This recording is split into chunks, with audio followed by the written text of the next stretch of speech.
시간이 이제 기도하고 맞춰야 될 시간이 된 것 같습니다. 어떻게 마칠까요? 어떻게 해야 될지. 네? 저도 이제 뭐 간단하게 김찬영이 1시간 하라고 하셨는데 우선은 제가 요번에 강도를 잠깐 만났어요. 그래서 이제 만나면서 이렇게 주님과 교제했던 부분들, 이런 부분들에 대해서 간단하게 좀 교제 나누도록 하겠습니다. 우선은 저번에 한번 제가 재작년인가 그때 안산 동북교회 나와서 이제 남아공 모임이나 전반적인 상황들에 대해서 이제 말씀을 드려서 대부분 잘 알고 계실 거라고 생각을 하고 있고요. 이제 요즘에는 이제 남아공은 한 10시간 정도 정전이 되고 있습니다. 그래서 이제 순환정전이라고 해가지고 전기가 부족해서 지역마다 이렇게 전기를 내려요. 그래서 이제 짧게는 2시간, 길게는 한 4시간씩 해서 이렇게 전기를 내리고 있습니다. 그 이유는 이제 그 전기가 많이 부족하고 흑인 정권이 이제 그런 부분들에 대해서 전혀 대비하지 않았기 때문에 그런 상황들이 벌어지고 있어요. 그래서 많은 남아공 사람들이 남아공을 떠나고 있습니다. 그래서 돌아갈 수 있는 사람들은 조상들이 이제 그 할아버지 할머니들이 이제 뭐 독일에서 왔으면은 독일로 돌아가고 영국에서 왔으면 영국으로 돌아가고, 그리고 이제 돌아갈 것이 없는 사람들은 이제 남아 있는데, 그 중에서 이제 좀 똑똑한 친구들, 이렇게 자격증이 있거나 기술이 있는 사람들은 뉴질랜드나 호주 같은 나라들로 다 이민을 가고 있어요. 그만큼 이제 남아공은 미래가 없다라고 남아공 사람들이 이렇게 보고 있습니다. 그래서 가끔씩 저희 옆에 이제 베델 채플이라고 현지 모임 성도님들이 계신데, 너희들은 언제 돌아가니? 그런 말씀 하실 때가 있어요. 근데 이제 어떤 자매님께서, 어떤 모친님께서 이렇게 말씀하시더라고요. 얘네는 안 돌아가. 왜냐하면 얘네는 복음 전하는 게 목적이니까. 이제 그렇게 말씀하시는데, 이렇게 안 좋고 또 점점 경제가 안 좋아지니까 이제 치안도 이제 점점 더 안 좋아질 수밖에 없죠. 왜냐하면 돈이 많은 사람들은 엄청 많고, 이제 흑인들은 너무나 그 삶이 점점 어렵기 때문에 점점 치안이 안 좋아지고 있습니다. 그렇기 때문에 주님의 복음이 필요하죠. 그 이유는 예수 그리스도의 복음만이 그들의 삶을 바꿀 수 있기 때문입니다. 저희가 이제 코로나 이전에는 주일학교를 이제 주일에 했었는데, 요즘에 이제 토요일 날 하고 있어요. 그래서 이제 모이는 어떤 인원 제한이나 이런 부분들 때문에 이제 토요일 날 하고 있는데, 그래서 이제 저희가 기존에는 토요일 날 이제 오전에 성경 공부하고 점심 먹고 이렇게 일찍 돌아왔었는데, 이제 지금은 이제 점심 먹고 주일학교를 이제 시작을 합니다. 주일학교 하고 교사회의를 하면 한 3시 반에서 4시 정도 이렇게 돼요. 그래서 이제 그날도 이제 교사회 하고 이렇게 돌아오는데, 이제 그 요즘에 남아공 기름값이 제가 갔을 때보다 1,000원 정도가 더 올랐어요. 그리고 이제 조금 빨리 가려고 하다가 이제 카메라에 찍히면 또 벌금도 내야 되잖아요. 그래서 이제 그 속도를 이제 지켜야 되니까 이제 그렇게 운전을 하고 가다가 이제 옆에 차가 이제 제가 100km로 달리고 있는데 100km로 똑같이 달리고 이제 저를 불렀습니다. 그래서 이제 뭐 혹시 내 차에 뭐가 문제가 있나 해서 이제 창문을 열고 대화를 나누는데 마스크, 이런 자전거 탈 때 쓰는 그런 마스크를 쓰고 있더라고요. 그래서 이제 또 이제 저에게 하나 보여준 게 있는데 총이었습니다. 총을 이제 저에게 향해서 차를 세울 것을 이제 요구를 했습니다. 제가 잘 많이 들었던 하이제킹이라고 하는 이제 차량 강도예요. 남아공은 이제 하이제킹이 점점 늘어나고 있어요. 왜냐하면 차값은 이제 상당히 비싸죠. 예, 뭐 봉고차 이런 거 막 1억이 가깝습니다. 그리고 이제 치안이 안 좋아지다 보니까, 그리고 이제 경제가 어려워지다 보니까 이제 차량을 탈취해서 그걸로 이제 차량 강도를 하는 경우들도 있고, 이제 차량을 분해해서 이제 부품을 팔아서 이제 생계를 유지하는 그런 경우들도 많이 있어요. 그래서 이제 저도 말로만 듣던 하이제킹을 제가 당하니까 예, 이 총은 차원이 다른 부분이더라고요. 딱 굳어버리는데 머리가 하얘지고 어떻게 해야 되지? 라는 그 당황함, 전혀 제가 살면서 느껴보지 못했던 어떤 충격. 그러면서 이제 속도를 100km 달리다가 브레이크를 밟으면서 이제 한 40km, 50km로 이제 계속 갔습니다. 쓰면 안 되거든요. 근데 이제 그러다 보니까 이제 이 친구들이 차를 이제 좀 더 속도를 내서 제 앞에를 이렇게 막았어요. 그래서 급정거를 하게 되었고 쓰게 되었습니다. 이제 세 명이 내려서 이제 두 명이 이제 총을 든 강도들이 이제 운전석 반대편 보조석 쪽으로 이제 걸어왔어요. 근데 그 순간 어떻게 해야 될지, 문을 열고 도망을 가야 될지, 어떻게 해야 될지, 뭐 긴 시간은 아니었지만 뭔가 이렇게 정지되어 있는 듯한 느낌, 그리고 어떻게 해야 될지 아무것도 모르는 이제 그런 상황 가운데서 이 도어락 그 잠겨 있는 그 스위치가 있는데 제가 또 문도 안 잠갔더라고요. 이제 제가 항상 운전할 때는 차를 탄 다음에 항상 문을 먼저 잠습니다. 시동을 걸기 전에. 그리고 남아공에서 사거리에 이렇게 섰을 때 우리나라는 이렇게 창문 내리고 팔 이렇게 한쪽 딱 이렇게 빼가지고 이렇게 하잖아요. 남아공에서 창문은 내리면 안 돼요. 내려도 살짝 내려야 됩니다. 근데 이제 문을 안 잠근 거죠. 이제 많이 이제 좀 피곤했어요. 많이 피곤하고 저희가 보통 아침에 한 8시에서 이제 나가서 집에 들어오면은 한 5시 반에서 6시 정도가 되거든요. 그러니까 많이 이제 그 체력적으로 많이 이렇게 체력이 많이 소진된 그런 상태 가운데서 아마 매너리즘에 좀 빠졌던 것 같아요. 설마. 근데 이제 그러다 보니 문도 안 잠갔더라고요. 이 친구들은 옆에서 이제 문을 열기만 하면 되는데 아 끝났구나 그런 생각 가운데 제 손이 한번 이렇게 문을 잠갔습니다. 잠갔는데 잠겼어요. 그리고 그 순간 이 친구들이 문을 열었습니다. 이게 도어락이 잠겨 있으니까 이제 문이 안 열리는 거죠. 근데 이제 거기가 왕복 2차선 도로였기 때문에 이제 이 차를 이렇게 막았는데 후미 부분이 이제 주행차로에 걸쳐 있기 때문에 이제 운전을 하던 강도가 이제 차를 앞으로 이렇게 뺀 상태였어요. 그 시간 동안에. 그러니까 문이 잠기니까 약간 마음 가운데 끝났구나가 아니라 어떤 희망이 보이고 이제 정면을 봤을 때 차가 이제 앞으로 이제 돼 있어서 제가 이렇게 빠져나갈 수 있는 공간이 확보가 되어 있는 상태였어요. 저도 모르게 그냥 악셀을 밟고 도망을 갔습니다. 도망가면서 주님 제 어떻게 하죠? 이렇게 집에까지 도망을 가야 되는 겁니까? 한 6, 70km가 남았는데 되게 그 떨리고 어떤 그 심적으로 불안한 그런 상황 가운데서 제가 할 수 있는 것은 주님께 부르짖으며 주님 도와주세요 하면서 이제 운전을 할 수밖에 없었어요. 뭐 딱지고 뭐고 상관없죠. 풀악셀을 밟아서 계속 도망갔는데 한 4, 5km 갔는데 그쪽에 이제 합법적인 강도들이 서 있더라고요. 남아공에서 합법적인 강도는 경찰이에요.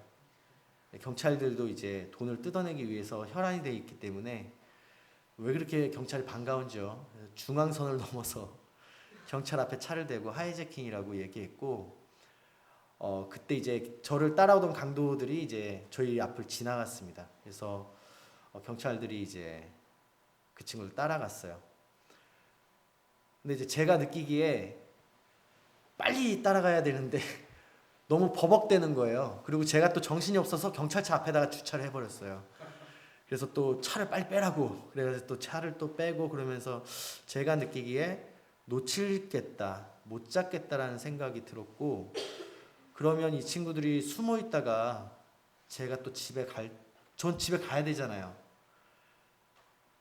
그럼 또 숨어 있다가 나를 또 따라하면 어떡하지? 라는 어떤 그런 불안한 마음이 있었는데 그렇다고 거기 서 있으면 뭐 합니까? 그래서 이제 그 강도들이 간 길로 이제 따라갔어요. 근데 이제 그 도로는 왕복 2차선 도로인데 갓길이 포장이 안 돼 있는 도로입니다. 그래서 이제 거기서 이제 도망가려면 무리하게 앞지르기를 해야 되는 거예요. 근데 이제 그 도로가 거의 끝나는 지점에 뭔가 사고가 났는지 차들이 이렇게 많이 막혀 있었습니다. 그래서 이제 제가 가봤더니 이제 그 강도 차가 이제 무리하게 앞지르기를 하다가 정면에서 오는 반대편에서 오는 차량 정면 충돌을 하고 차가 전복이 되어 있는 상태였어요. 그래서 이제 제가 물어봤는데 이제 2명이 차에 있다 그러더라고요. 그러니까 아마 그 3명 내린 친구들은 마저 못 태우고 이제 놀래서 저를 이제 추적을 했던 것 같아요. 그래서 제가 이제 경찰들에게 이제 정보를 제 연락처를 주고 혹시 제 증언이나 제가 이제 제 차에 블랙박스가 있거든요. 남아공에는 블랙박스가 있는 차는 없어요. 근데 그래서 이제 블랙박스 레코딩이 되어 있으니까 혹시 증거가 필요하면 나에게 연락을 달라고 하고서 집에 돌아왔습니다. 집에 돌아오면서 한 1시간 정도 더 운전을 하면서 왔는데 어떻게 왔는지 기억이 나지 않고 계속 주님과 교제하는 시간들을 가졌어요. 왜냐하면 우리가 잘 아는 것처럼 잠언 3장 6절에 보면 범사의 그를 인정하라는 말씀들 우리 마음 가운데 다 새기고 있다고 생각을 하는데요.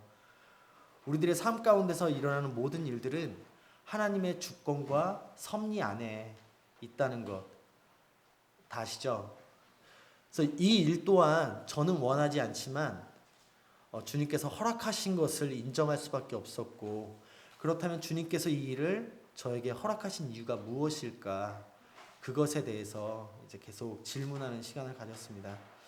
그리고 이제 혹시 이제 저의 자신을 또 이렇게 돌아보면서 혹시 제가 주님 앞에서 회개할 것들이 있는지 계속 주님께 그 이유를 이렇게 물으면서 이렇게 돌아왔어요. 최 형제님한테 이제 상황을 설명드리고 이제 집에 들어가야 되는데 마음 같아서는 이불 뒤집어 쓰고 쉬고 싶은데 자매 아이들이 있잖아요.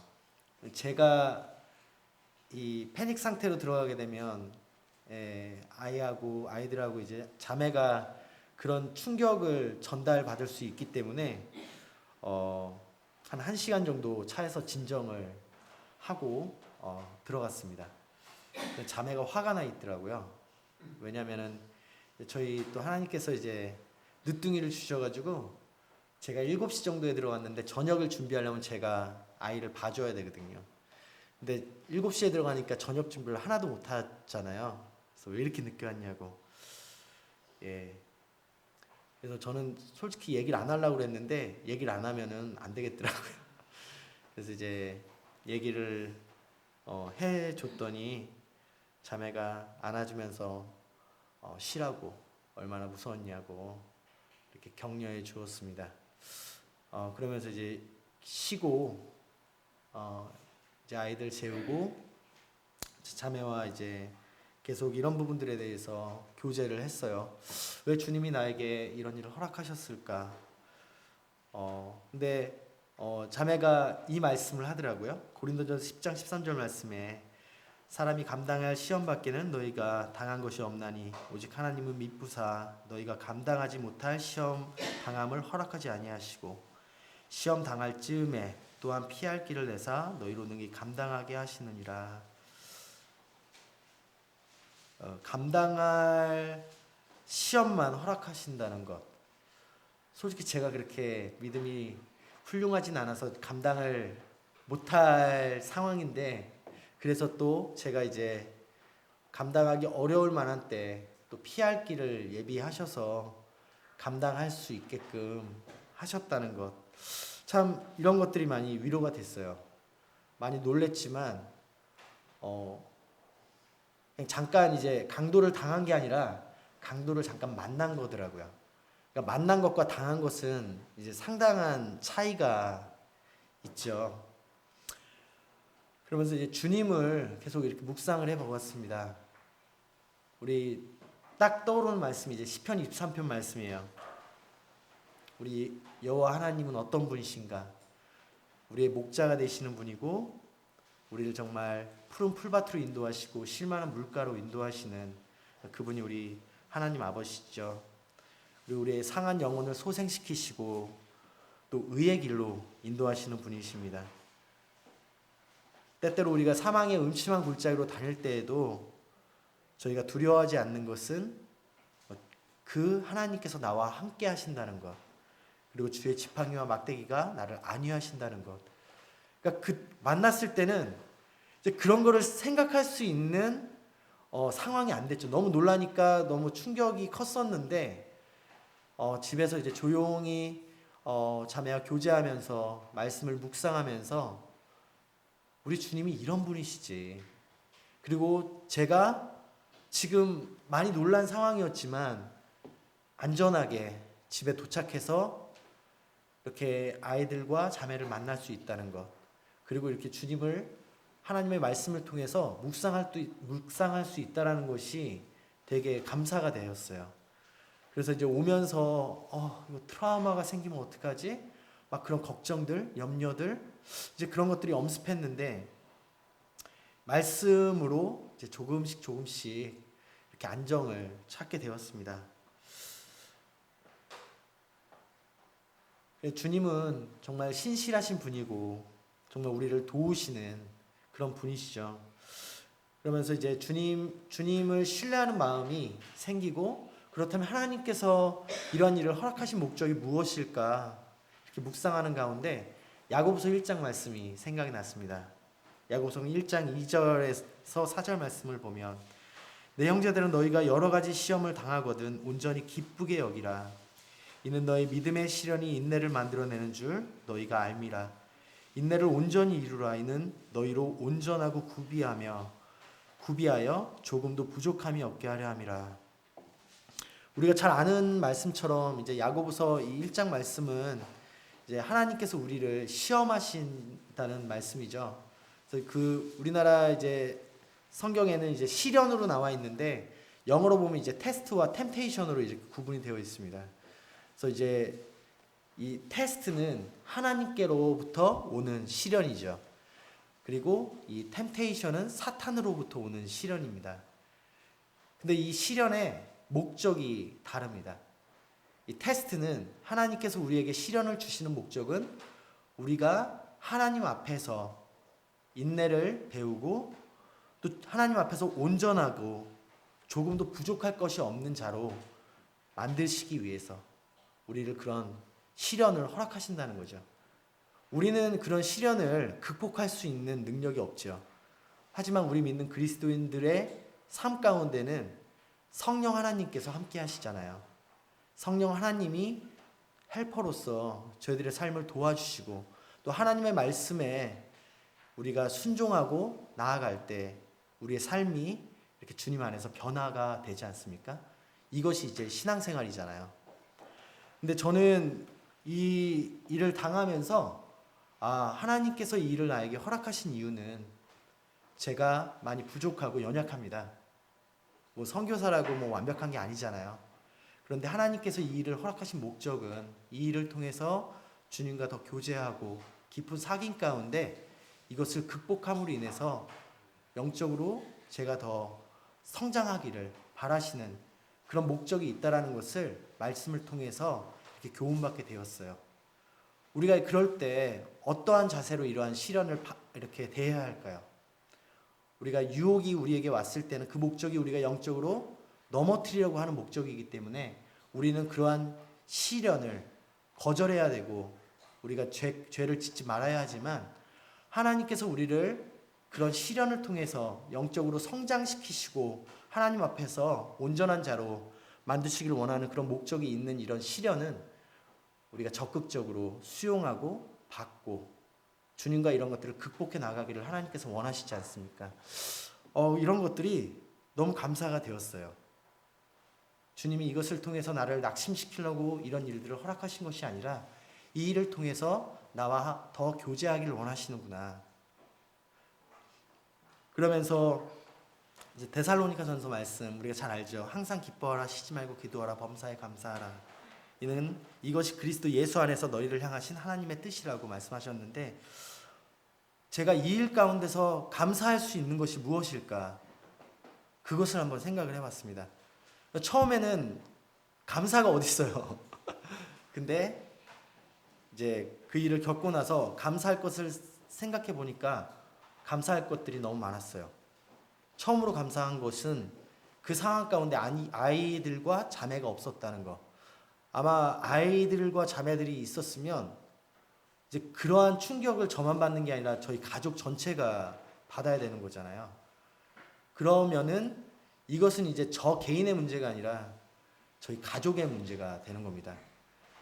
저는 주님의 일을 하는 데 있어서 가족은 되게 중요한 동역자고 중요한 위치라고 생각을 해요.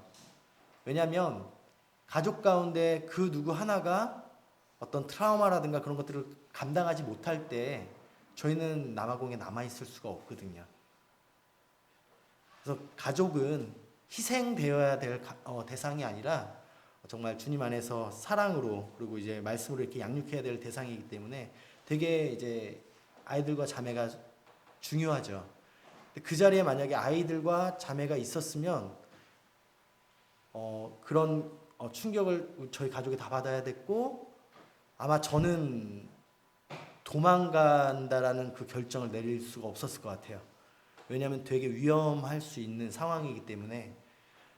근데 이제 그때 저 혼자 있었다는 것, 이것이 이제 첫 번째로 감사했고, 두 번째로는 이 강도들이 총을 갖고 있기 때문에 보통은 도망가면 총을 쏴서 사고가 나는 경우들이 많습니다. 하나 예로 어떤 백인 부부가 이제 부자여서 그런지 이제 람보르기니를 몰고 주유소에 갔는데 이 하이제킹 강도들이 따라온 거예요. 그래서 이제 차를 내놓으라고 했는데 남편이 그냥 도망갔어요.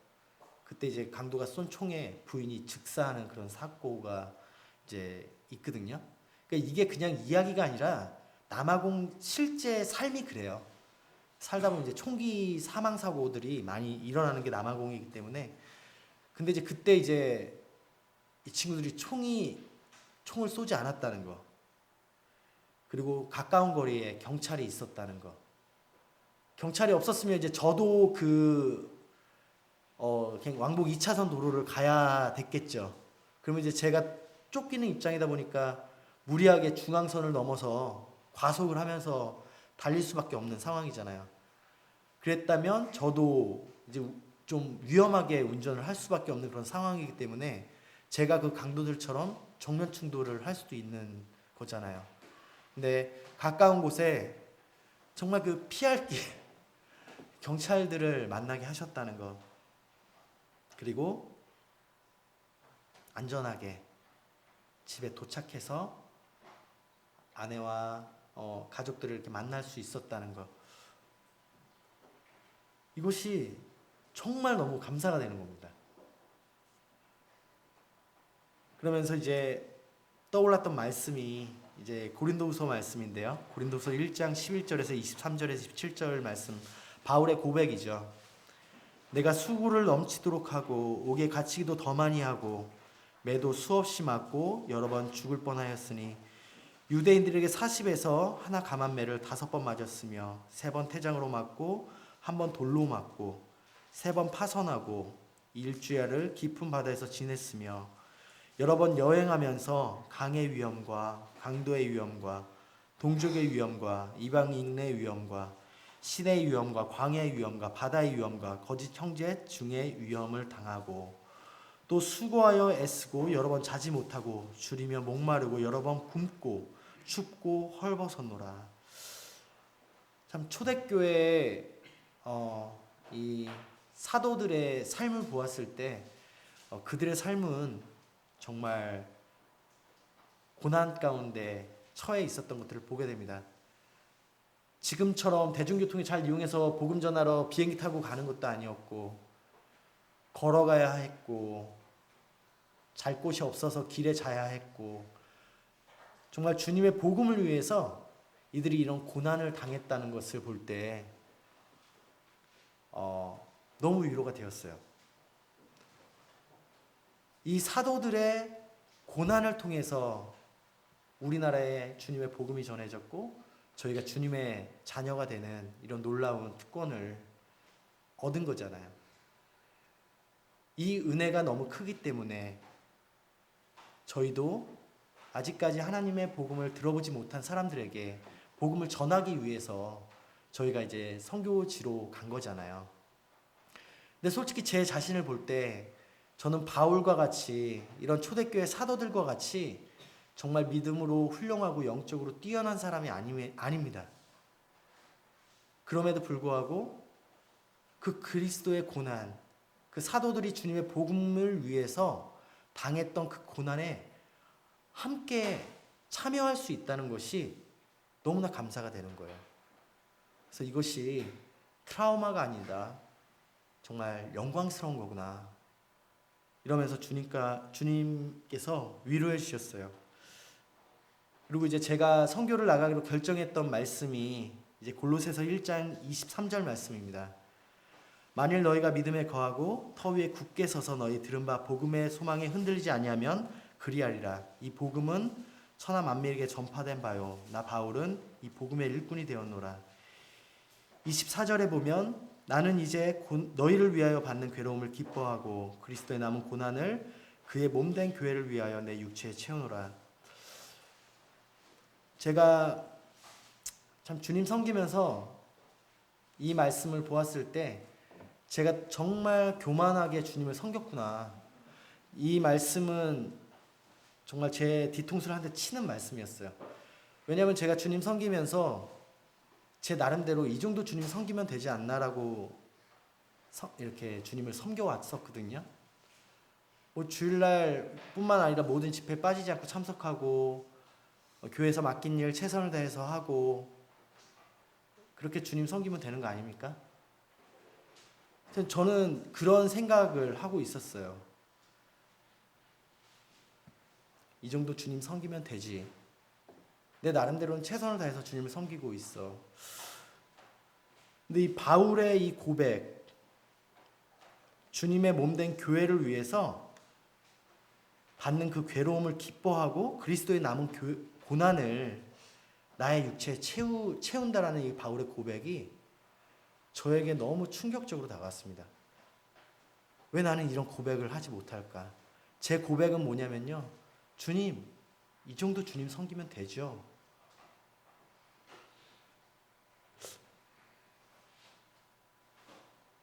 바울이 받은 구원은 내가 받은 구원과 다른 것인가? 주님께서 십자가에 죽으실 때 바울만을 위해서 죽으신 건가? 전 이해가 되지 않는 거예요. 근데 나는 왜 이러지? 똑같은 예수 그리스도의 십자가의 복음을 통해서 구원받았는데 왜 나는 이런 고백을 하지 못할까? 그러면서 이제 주님 앞에서 정말 교만하게 주님을 섬기고 있었던 제 자신을 바라보게 되었고 정말 눈물로써 주님 앞에 회개하는 시간을 가졌어요. 그러면서 제가 주님 앞에 고백했던 것이 뭐냐면 주님, 바울의 이 고백이 저의 고백이 되길 원합니다.